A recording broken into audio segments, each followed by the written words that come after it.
Piye nggonku ngolah ukara aja nganti kowe ngerti. Setyawati. Apuranen pun Kakang. Nganti aku ora waloka karo kowe. Nganti aku ora iso jujur karo bojoku sing tak tresnani. Kowe ora ngerti. Kowe ora ngerti yen to sak bejagong iki, sak bejagong sing sepisanan. Garwaku wong ayu. Setyawati.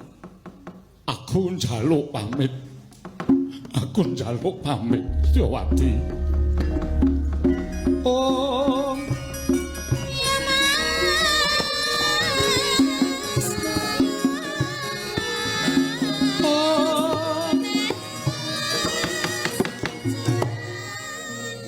Ampuranen pun Kakang.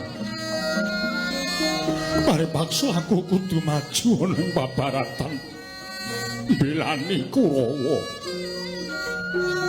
Aku titip tresna ingkang makantar-kantar ora bakal ilang dening apa wae.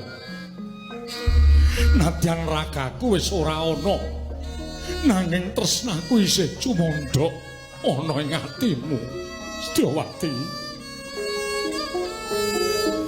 Wong ayu.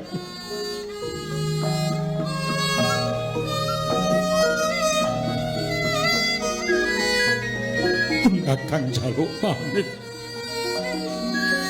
Pun Kakang jaluk pamit, Setyawati.